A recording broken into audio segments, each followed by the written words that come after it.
Evangelio de Juan, capítulo 10, y vamos a leer dos porciones, los versículos 14 y 15, y después vamos a leer los versículos 26 al 28. Amén. ¿Ya lo tienes, San Juan 10? Dice la palabra de Dios, versículos primeramente 14 y 15. Yo soy el buen pastor y conozco mis ovejas y las mías me conocen, así como el Padre me conoce y yo conozco al Padre y pongo mi vida por las ovejas. Amén. Versículo 26 al 28. Pero vosotros no creéis porque no sois de mis ovejas. Como os he dicho, mis ovejas oyen mi voz y yo las conozco y me siguen. Y yo les doy vida eterna y no perecerán jamás, ni nadie las arrebatará de mi mano. Amén. Muy bien, hermano. Hoy vamos a continuar con la última predicación sobre las doctrinas de la gracia, que es expiación limitada. Amén. Vamos a orar antes, hermanos, por favor. El tema que hoy vamos a tratar, hermanos, es uno de los temas que han llegado a ser más controversiales dentro de la iglesia cristiana o dentro de la religión cristiana. Y ese tema es la expiación limitada o la redención limitada.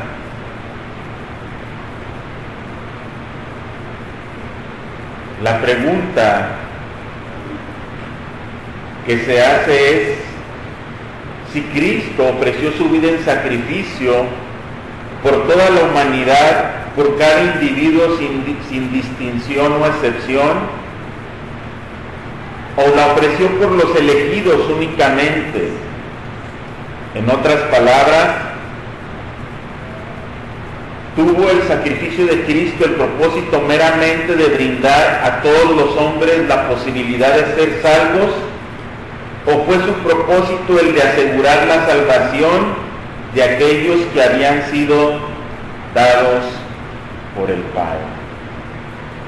¿Qué es esto? ¿Cristo murió por toda la humanidad o murió solamente por los elegidos? Esa es la pregunta que hoy vamos a tratar de contestar a través de esta enseñanza. Antes, hermanos, de entrar en el tema, lo primero que tenemos que tener claro es el valor infinito de la expiación de Jesucristo. ¿Qué quiere decir esto? Que el poder o el valor de la expiación no está limitado por esta doctrina. ¿Qué quiere decir? Entonces el sacrificio de Cristo hubiera sido distinto si Cristo hubiera muerto por toda la humanidad y no solo por sus escogidos. No, ¿sí? El sacrificio de Cristo no está limitado al número de los redimidos, sino que el valor de la expiación depende de y es por medio de la dignidad de la persona que la hizo. ¿Qué quiere decir esto? Que nuestra expiación tiene un gran valor, no por el número de personas redimidas, sino por quien se ofreció en sacrificio para salvarnos. Ese es el gran valor de la expiación, que quien fue ofrecido en salvación es Cristo Jesús, el Hijo de Dios, ¿sí? El Rey de Gloria. Entonces, el valor de la expiación es en base a que Cristo es el que se ofrece por nuestros pecados. Dice, la expiación por tanto es infinitamente meritoria y hubiera podido salvar a cada miembro de la raza humana si eso hubiera sido la voluntad de Dios. Amén. Mire, ¿qué dice Juan 3:16? Porque de tal manera amó Dios al mundo. Eso habla del alcance que tiene la salvación. ¿Sí? Pero ¿qué dice? Para que todo aquel, ahí se limita en aquel que cree, no se pierda, mas tenga vida eterna. Entonces, la redención que Dios nos ha dado es suficiente para salvar a todos, pero en eficacia es para salvar solo a los elegidos. Amén. Entonces este punto es, hermanos, se tiene que tocar para que nosotros tengamos claro el valor de la expiación de la obra redentora de Cristo. Que la grandeza de la salvación no radica en los que Él ha salvado, sino en que Él, siendo quien es, se entregó por nosotros. Eso es lo que hace que nuestra redención sea infinitamente grande. Amén. Entonces, vamos a volver al texto con que iniciamos, San Juan 10, 14 y 15. Jesús dice, yo soy el buen pastor y conozco mis ovejas y las mías me conocen. Así como el Padre me conoce y yo conozco al Padre y pongo mi vida por las ovejas. Mire, Jesús está diciendo aquí primeramente que Él conoce ovejas que son de su propiedad. Yo conozco mis ovejas y dice, y las mías me conocen. Entonces, no todos los hombres son las ovejas del Señor, pues. Porque mire lo que le dice más adelante, y en el mismo capítulo a los fariseos, dice, pero vosotros no creéis. ¿Por qué razón no creían los fariseos en Cristo? Mire lo que dice, porque no sois de mis ovejas, como os he dicho. Entonces, hermano, usted y yo creímos en Jesús porque éramos de sus ovejas desde antes de la fundación del mundo. Él nos había predestinado, escogido, separado para ser sus ovejas. Amén. Por eso es que nosotros creímos, porque éramos sus ovejas, las que Él había comprado con su sangre, ¿sí? Y por esa razón es que los que no son sus ovejas no pueden venir a salvación. Por eso esta aplicación se llama una expiación limitada, porque Cristo no murió por aquellos que no iban a creer en Él. Cristo no derramó su sangre por los que no le iban a aceptar ni venir a arrepentimiento, sino por los suyos, por sus ovejas.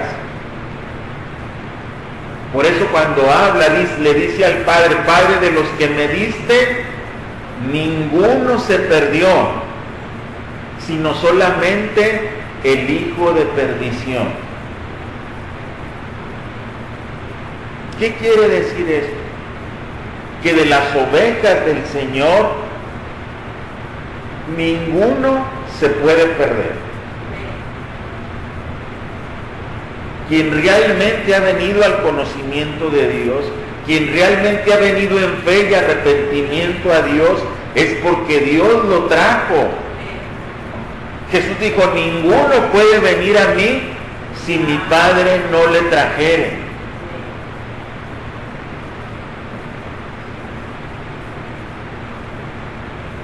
nosotros, hermano, somos del pueblo del Señor porque Él nos trajo para ser su pueblo.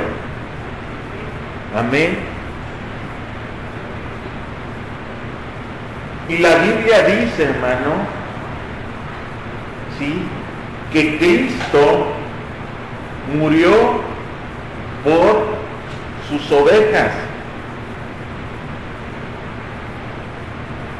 La Biblia dice que al final del tiempo, hermano, Dios separará las ovejas de los cabritos.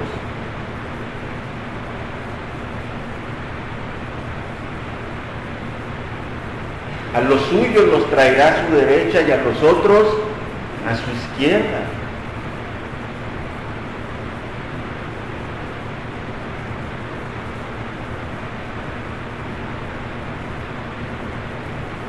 ¿Cuánto más nos enseña la Biblia en cuanto a esta enseñanza o a esta doctrina? Mire, váyase conmigo a Mateo 10:24.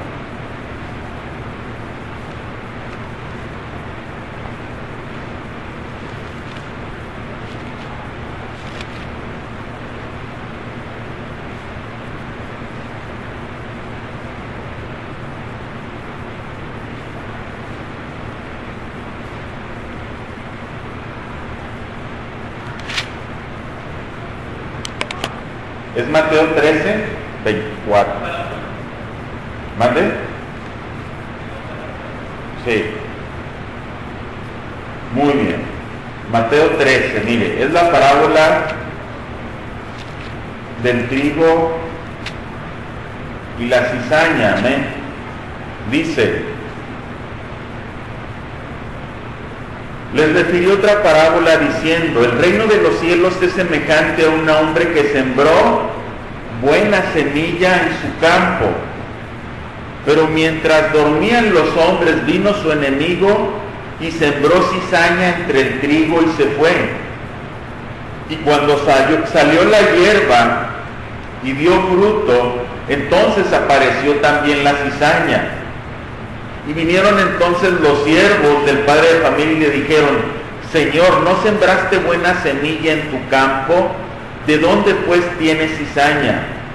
Él les dijo, un enemigo ha hecho esto. Y los siervos le dijeron, ¿qué pues?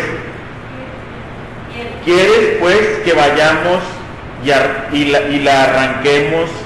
Él les dijo, no sea que al arrancar la cizaña arranquéis también con ella el trigo.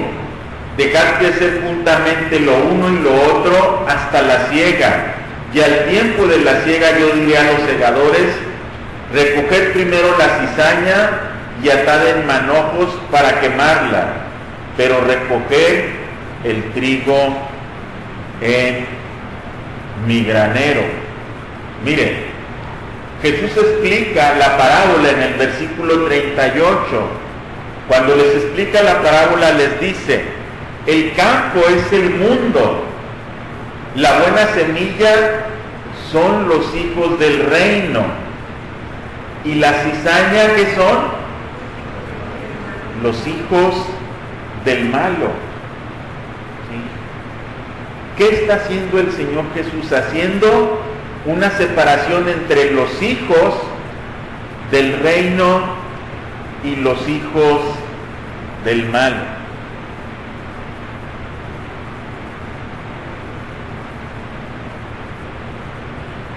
Si usted hace memoria de lo que hemos venido enseñando en los últimos 4 domingos, ¿sí?,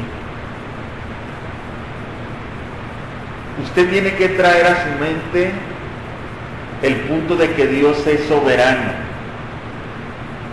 En todo está la soberanía de Dios. ¿Se acuerda cuando hablamos de Romanos 9? ¿Sí? Que Dios de la misma masa hace un vaso para honra y otro para deshonra, según su deseo. ¿Sí?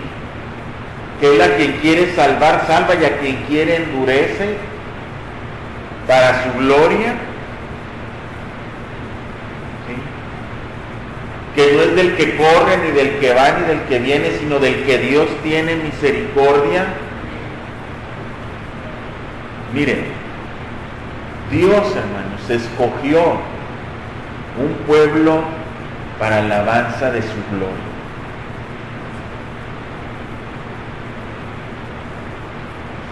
Y dejó pasar por alto otro grupo para mostrar su poder en ellos y su justicia. Porque Dios, hermano, muestra dos cosas: su amor, su gracia y su misericordia en los escogidos, y su justicia en los perdidos. Porque va a retribuir a cada uno justamente conforme a sus obras.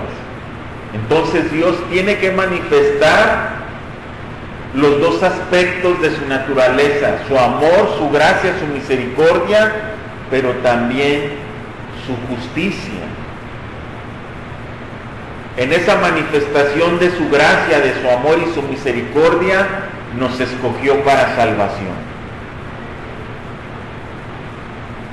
En la manifestación de su justicia, Dios juzgará justamente a todos aquellos que no le aceptaron. Amén. Miren, vamos a leer algunos textos más. En Mateo, hermano, en el primer capítulo de Mateo y versículo 21, Mateo 1:21,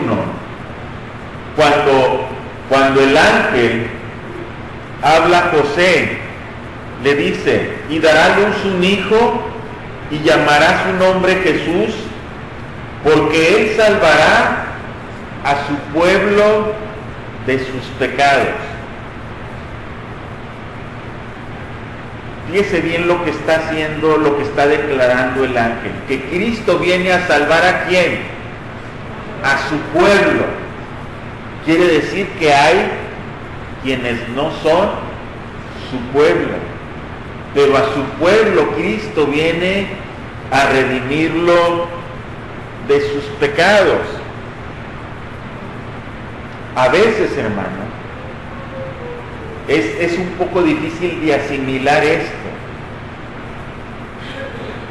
Y uno dice: no, Cristo murió por todos. Si Cristo murió por todos, ¿por qué no se salvan todos? Eso se llama universalismo, ¿no? Es decir, Cristo murió por todos. La Biblia nos enseña que Cristo murió por todos sus escogidos, que no va a quedar ni uno sin salvación.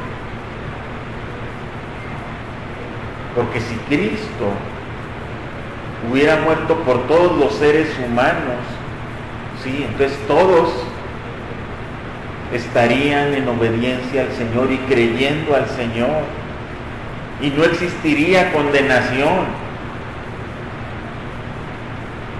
Pero la Biblia menciona muchas veces que Cristo murió por todos sus escogidos. Y lo vamos a ver más adelante, pero mire, quiero que vayamos a Hechos 20. Es un texto que lo hemos mencionado últimamente varias veces. Y mire lo que declara el apóstol Pablo. Hechos 20, versículo 28. Amén.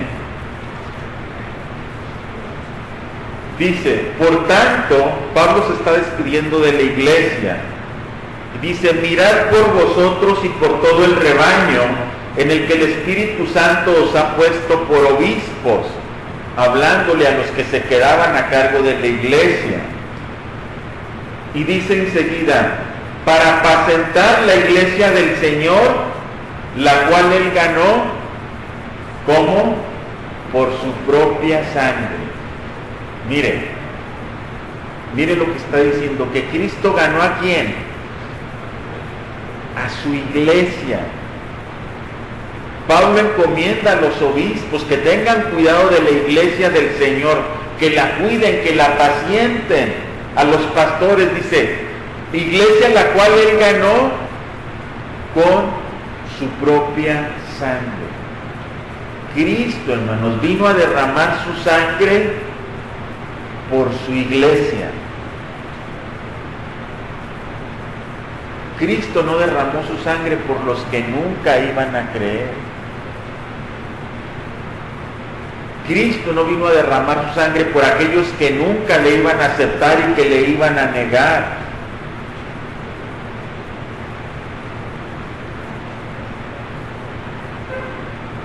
Mire, dice uno, entonces Judas pues no tenía opción de salvación, no tenía remedio porque se perdió el que estaba destinado a perderse. Y entonces eso justificaría al hombre de su condenación, decir, pues tú me hiciste para condenación. Pero la realidad es que Judas actuó por su voluntad. Él fue y vendió a Cristo, o sea, él actuó como una persona libre y decidió vender al Señor. ¿Qué pasó?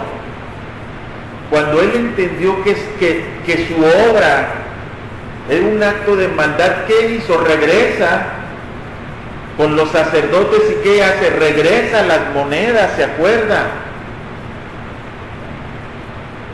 Pero en él nunca hubo arrepentimiento.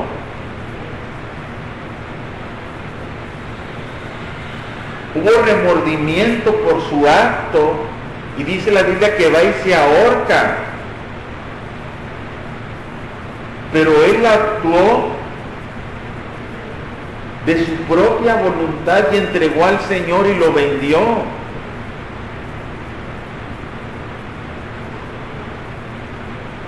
No actuó como un autómata, como un robot al que el Señor creó para que hiciera mal, sino que él de su maldad, de su codicia, porque la Biblia enseña que él era codicioso y que él sustraía de la bolsa, de los dineros.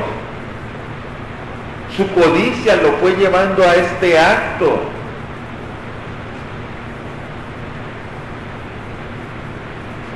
Mire, cuando Cristo va a ser entregado y se lo dice a sus discípulos, Pedro, ¿qué dice? No, Señor, si todos te dejaren, yo no te dejaré. ¿Qué le contesta el Señor? De cierto te digo de que antes de que el gallo cante, tú me negarás 3 veces.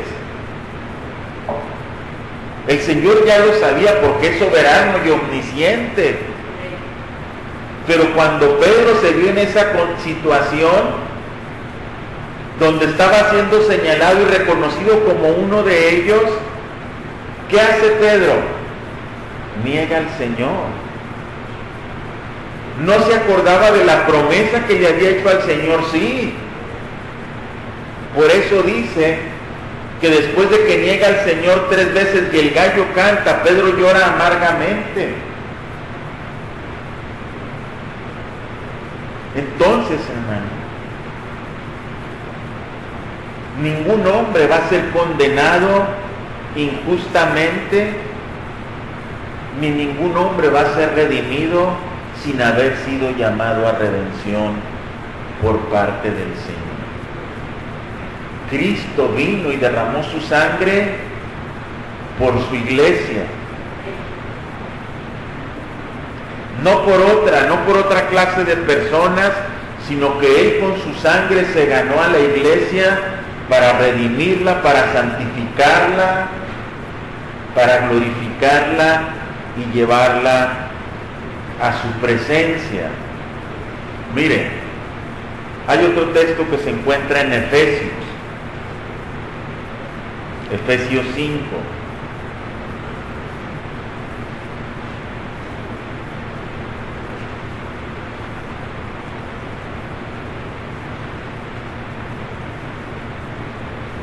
Fíjese lo que dice el apóstol Pablo, versículo 25. Dice: maridos, amad a vuestras mujeres, así como Cristo amó, ¿quién? A la iglesia. Y se entregó a sí mismo, ¿por quién? Por ella. El apóstol Pablo está haciendo una ilustración, una comparación del amor que debe de tener el esposo hacia su esposa, y dice que la debe amar de la manera en que Cristo amó a la iglesia. ¿Y qué hizo? Y se entregó a sí mismo por ella. Por eso la expiación es limitada. Por eso no podemos hacer una declaración universal de que Cristo vino a morir para salvar a todos los hombres. Porque Cristo vino a morir para salvar a su iglesia. Por eso Juan, cuando habla, ¿sí?, en el primer capítulo dice que a lo suyo vino y los suyos, su pueblo, su nación, no le recibieron. Pero lo que dice: mas a los que le recibieron, a estos les dio potestad de ser llamados hijos de Dios. Entonces hay quienes son hijos de Dios, que son las ovejas del Señor, que son la esposa del Señor, que son el pueblo del Señor. Pero también hay quienes no son hijos de Dios, que son hijos del malo, dijo Cristo, que son aquellos que el malo sembró junto con el trigo, y llegado el tiempo Dios va a venir y va a separar a los unos de los otros.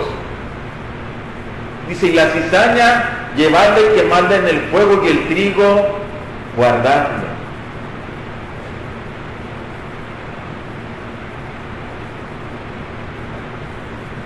Cuando Cristo, hermano, está en la cruz, está entre dos malhechores.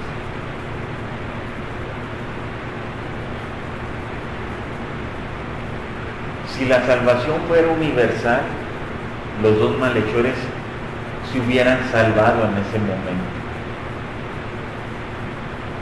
Pero uno es el que se salva. De cierto te digo que hoy estarás conmigo en el paraíso. Cristo no dijo: bueno, ustedes por estar los dos sufriendo conmigo esta misma muerte, ustedes van a estar conmigo hoy. El sufrimiento que has tenido en la cruz, como lo he tenido yo, es meritorio de que ustedes vayan al cielo conmigo. No. Al que reconoce su condición, al ladrón que sabe quién es el que está en la cruz en medio de ellos, es al que le dice: de cierto te digo que tú estarás hoy conmigo en el paraíso.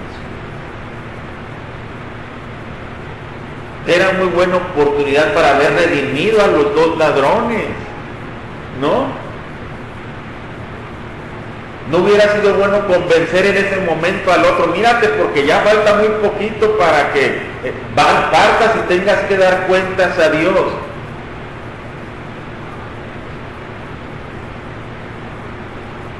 Pero uno de ellos fue al que Dios desde antes de la fundación del mundo había escogido.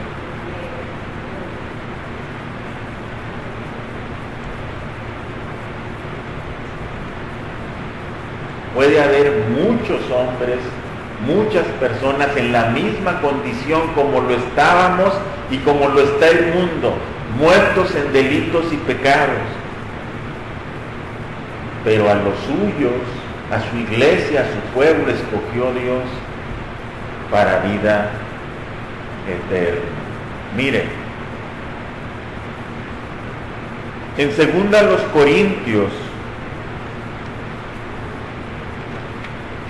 en el capítulo 5 y versículo 14,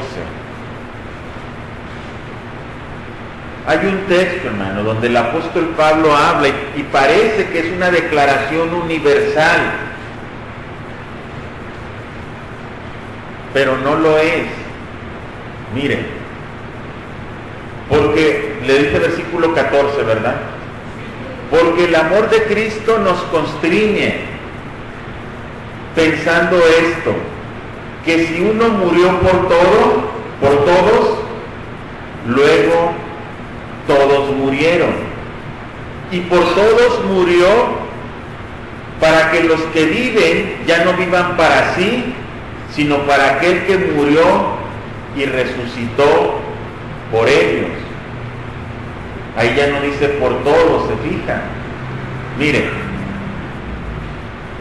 lo que está diciendo. Fíjense, hay que irse al contexto de este texto. Porque el amor de Cristo nos constriñe pensando esto, que si uno murió por todos, luego todos murieron. ¿Qué está diciendo? Que Cristo murió por todos. Pero luego dice todos murieron. ¿A qué se refiere con que todos murieron? Por todos los que murió Cristo, ellos murieron, en el sentido de que la Biblia enseña que nosotros hemos muerto al pecado. ¿Sí? Cristo murió por nuestros pecados para que luego, por los que murió Cristo, todos esos murieran al pecado. Dice en Romanos 6, que hemos muerto al pecado y hemos nacido a nueva vida por el bautizo. Fuimos sepultados por medio del bautismo. Hace una alusión Pablo al bautismo, ¿sí? Y hemos resucitado para novedad de vida. Entonces, todos esos que murieron, que dice, que por todos los que murió, todos los que murieron son los que han muerto en referencia a su vida de pecado. Murió por todos y todos aquellos son los que han muerto a la vida de pecado, los que le conocen. ¿Sí? Y por todos, o sea, y es por todos murió en el 15, por todos ellos, para que los que viven ya no vivan para sí. Usted y yo somos los que podemos vivir para el Señor y ya no vivir para nosotros mismos, sino para aquel que murió y resucitó por ellos. El mundo no puede vivir para Cristo porque no le conoce. Ni el mundo ha decidido morir al mundo y consagrarse al Señor porque no le conoce. Pero todos los que son suyos murieron, así como Él murió. Cristo murió por nuestros pecados y nosotros hemos muerto al pecado desde que aceptamos a Cristo. Dice, para que los que viven ya no vivan para sí. Ahora nosotros vivimos para aquel que murió y resucitó por nosotros. Y fíjese, esta palabra nosotros es muy marcada en algunos textos cuando se habla de la redención. Romanos 5:8.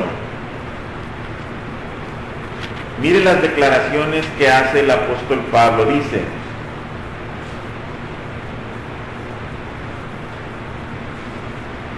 Dice, mas Dios muestra su amor para con nosotros.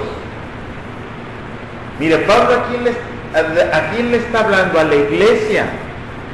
La iglesia es pertenencia del Señor. Por eso cuando Pablo habla, ¿sí?, dice nosotros,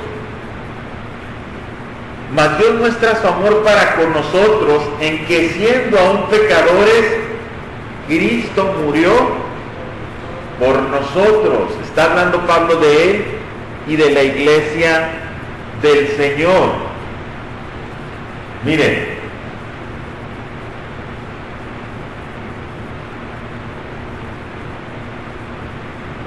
Ahí mismo, Romanos 8:32, dice: el que no escatimó ni a su propio Hijo, sino que lo entregó por todos. ¿Pero cuáles todos? Por todos nosotros. ¿Sí? Cristo fue entregado por todos nosotros los que habíamos de creer.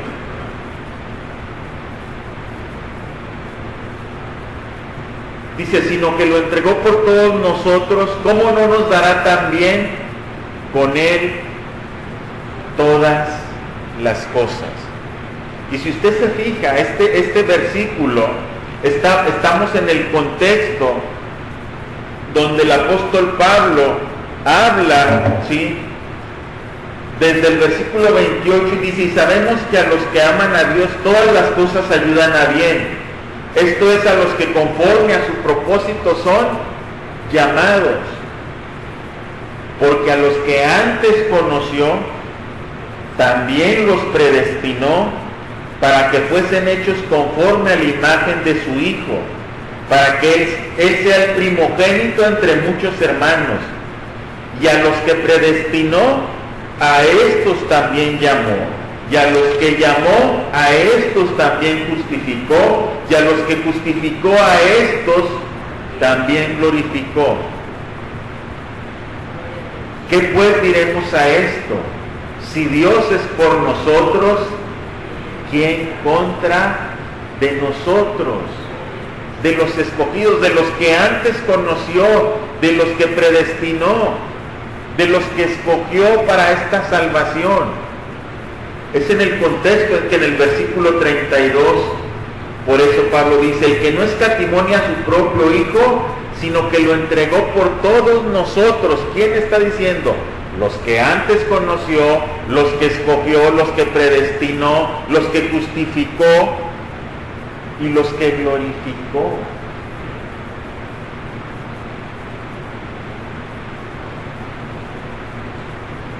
Hay tanta certeza en esto que Pablo, hermanos, fíjense bien cómo dice, que los que Él ha llamado y justificado, ellos van a ser glorificados. Por eso Pablo menciona en un tiempo pasado la glorificación del creyente. Hay tanta certeza en la salvación por los suyos que Pablo declara que ya hemos sido glorificados juntamente con el Señor. Podemos tener tal certeza de nuestra salvación que podemos sentir, escuche bien, sentirnos seguros de ella.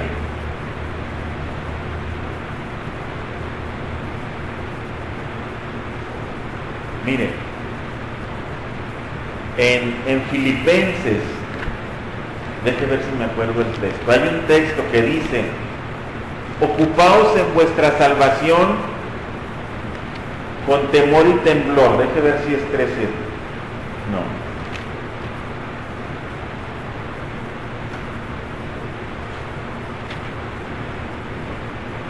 A ver si alguien ahorita me lo halla. 2:12, gracias. Mire lo que dice. Por tanto, amados míos, como siempre habéis obedecido, no conforme, no como en mi presencia solamente, sino mucho más ahora en mi ausencia. Dice, ocupaos en vuestra salvación con temor y temblor. Entonces, cuando leemos un texto decimos, ya ves, tienes que tener cuidado de tu salvación.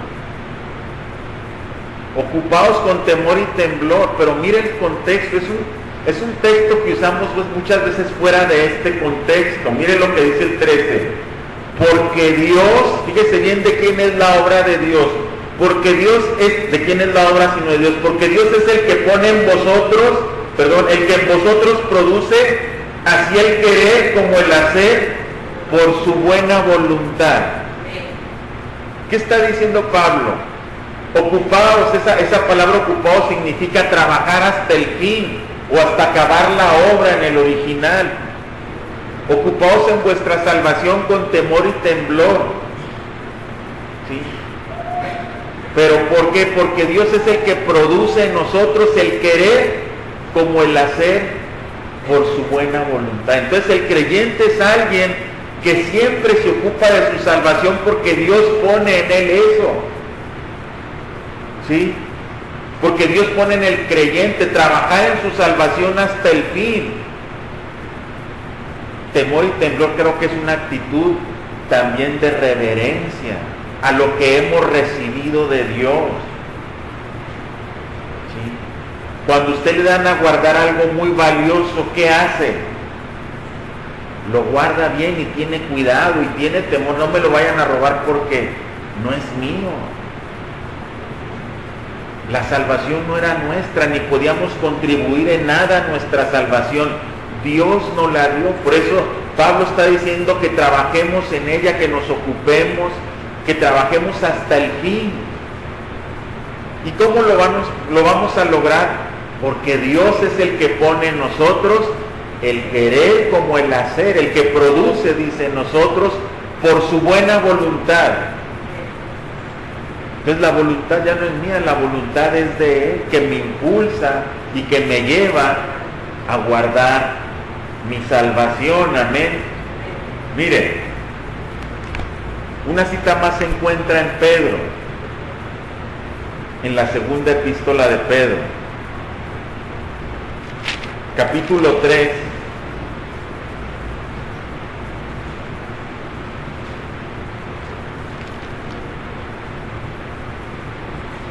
Y versículo 9. Mire, el Señor no retarda su promesa, según algunos la tienen por tardanza, sino que es paciente para ¿con quién? Para con nosotros, no queriendo que ninguno se pierda, ninguno perezca. Fíjense bien, ¿con quién es paciente el Señor? Con nosotros, porque Dios no quiere que ninguno de los suyos se pierda, dice, sino que todos procedan al arrepentimiento. Mire, está diciendo, pero algunos creen que el Señor tarda su promesa. ¿Cuál promesa? De venir por los suyos. Pero no es que se tarde, está siendo paciente, y dice Pedro, con nosotros, con sus escogidos, ¿sí? Para que ninguno de sus escogidos perezca, sino que todos procedan al arrepentimiento. ¿Sabe por qué Cristo no ha venido? Porque está siendo paciente para que todos los suyos procedan al arrepentimiento. Cristo está esperando que todos los que Él escogió vengan a arrepentimiento. No es que se tarde, no es que haga desidia, no. En su plan eterno donde escogió y predestinó a unos para salvación, todos ellos se tienen que salvar. Ninguno de ellos va a quedar fuera de la salvación. Es paciente para con nosotros, porque de los suyos ninguno se perderá.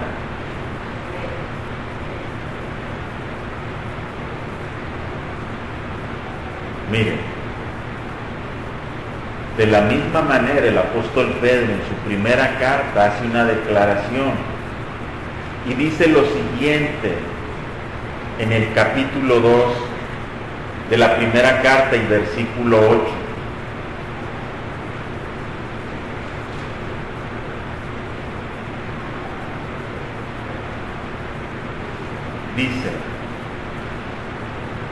Dice, y piedra de tropiezo y roca que hace caer, porque tropiezan en la palabra, siendo desobedientes, a lo cual fueron también destinados. Hablando de aquellos hombres, ¿se acuerdan? Los cuales, dice Pedro, tropiezan en la palabra les es tropiezo, escuchan el mensaje del Evangelio y se resisten al mensaje del Evangelio y no quieren aceptar el mensaje de salvación, no se quieren arrepentir, no se quieren humillar al Señor. Entonces dice el apóstol que la palabra de Cristo, el mensaje del Evangelio, es piedra de tropiezo y roca que hace caer. Dice, porque tropiezan en la palabra, siendo desobedientes, a lo cual fueron destinados. Mientras que Dios está esperando en su paciencia a que los suyos se arrepientan, otros fueron destinados a desobediencia y a condenación eterna. Mire lo que dice Judas, allí en la carta de Judas, en el versículo 24, dice, el versículo 4, perdón, dice, porque algunos hombres han entrado encubiertamente, los que desde cuándo, desde antes, habían sido destinados para esta condenación, hombres impíos que convierten en libertinaje la gracia de nuestro Dios y niegan a Dios, el único soberano, y a nuestro Señor Jesucristo. Mire, ellos, dice Judas, que ellos sí habían sido destinados desde antes para condenación.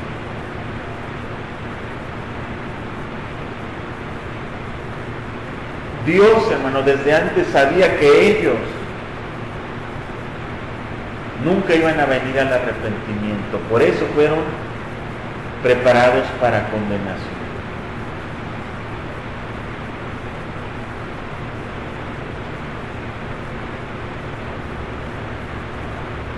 Pablo pregunta, ¿será injusto Dios? En ninguna manera, dice, sino que Dios, queriendo manifestar su poder en los vasos de ¿qué? De ira, preparó el día de la ira para ellos, para los vasos de ira. En ningún momento alguien podrá estar delante de Dios y decirle, fuiste injusto, no me juzgaste correctamente, no me juzgaste justamente, me enviaste una condenación que no merecía. No, en ningún momento Dios será injusto. Así como creemos que hay un Dios que es todo amor, hay un Dios que es toda justicia.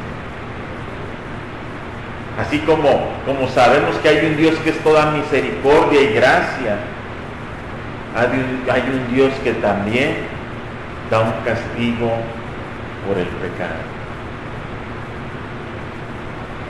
El punto aquí es, ahorita,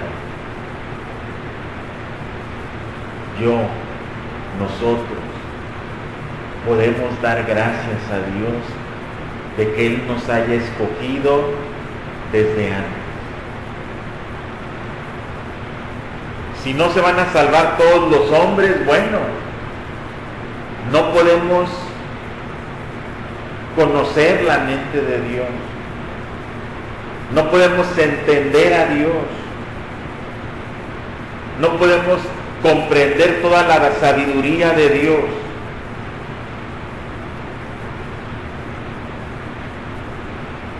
Pero dice Pablo en Corintios 13 que cuando venga lo perfecto, entonces conoceré cómo fui conocido. Entonces muchas de nuestras dudas se aclararán. Cuando estemos en la presencia del Señor, vamos a comprender y entender a todas aquellas virtudes de Dios que hoy no conocemos o que no podemos comprender. Pero hoy nosotros debemos de dar gracias porque Dios nos escogió para salvación.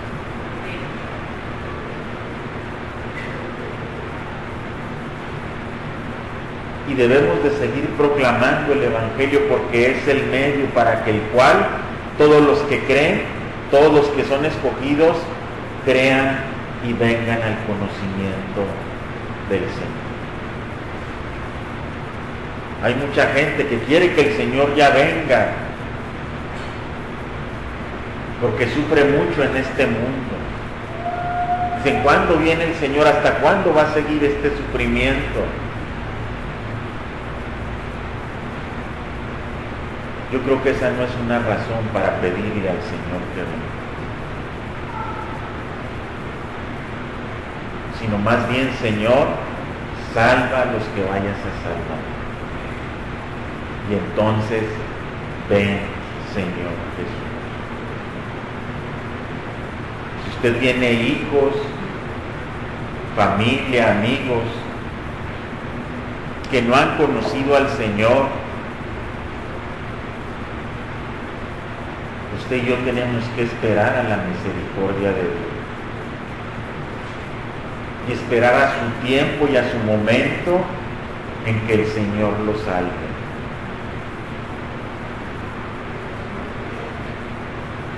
Un día entenderán si los ha escogido Dios. Miren, el malhechor de la cruz entendió que Cristo era el Cristo hasta que estuvo en la cruz. Allí entendió que Él era el Cristo. Yo no sé cuánto le faltaría para morirse, si 1 hora o 15 minutos. Pero hasta que no estuvo colgado en la cruz junto al Señor, Él pudo entender que Cristo era el Señor.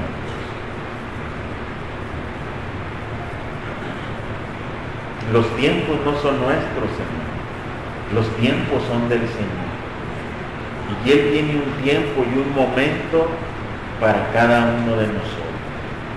Nosotros, ¿qué nos toca hacer? Lo que dice la Biblia. Orar, interceder, que Dios tenga misericordia, que Dios los salve, que Dios ponga medios, situaciones para que vengan al conocimiento de Dios, aunque esas situaciones no sean las más favorables, porque a veces para traernos a salvación el Señor nos tiene que hacer pasar por situaciones muy adversas y muy difíciles.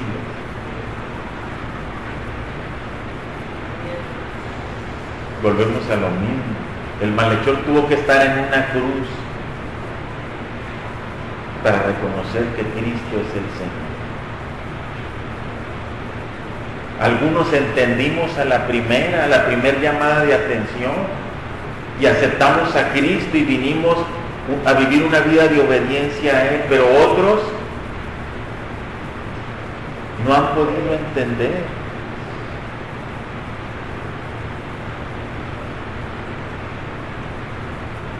La Biblia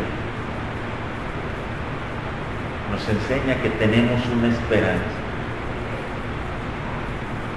y la esperanza no avergüenza. Tenemos una esperanza de salvación para todos los nuestros.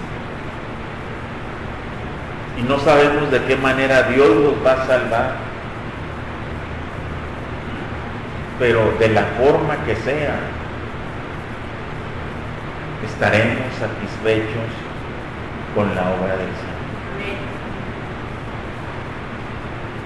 Dios ha tenido misericordia de nosotros. Y podemos decir, tengo 10 años, 15 años que conozco al Señor, 20 años, 30 años tenemos algunos. Y Dios ha sido bueno. Y hemos disfrutado una vida en el conocimiento de Dios y hemos disfrutado de muchas bendiciones de Dios que desearíamos que la gente que amamos las estuviera disfrutando con nosotros. Pero a veces el momento de salvación solo le pertenece al Señor. Y a veces los seres que amamos, el Señor los va a tener que llevar a una cruz.